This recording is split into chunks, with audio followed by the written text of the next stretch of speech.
And all right, now let's get to my man's main arguments about this, because we heard what Pam Bondi said. Now I want to hear what this man is saying. I'm gonna play it halfway through, and then we're gonna go ahead and have one to guest up.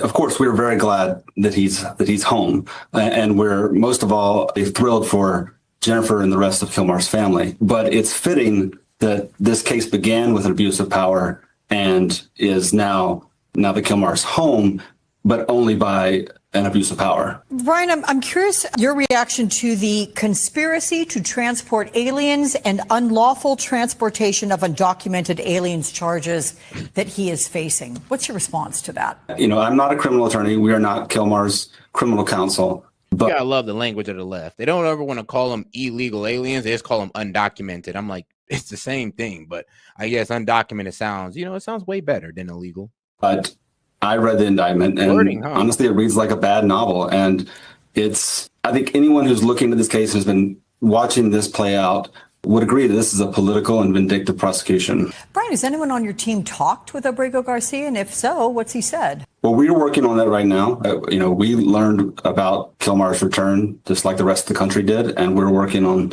the logistics to get down there and visit with him for the very first time. So here's something from the New York Times, which writes, regardless of how the case turns out, the return of Abrego Garcia suggests that the administration was, at least in some ways, feeling the heat of the 3 court orders it was facing to facilitate his freedom.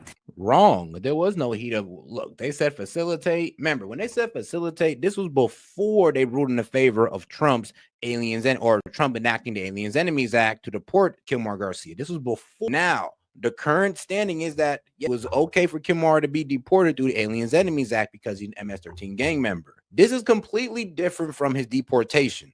This is about his criminal charges. The criminal acts that he was committing while in America is what he's being brought back on. This has nothing to do about the heat that was being placed on about his deportation. Nothing to do with it.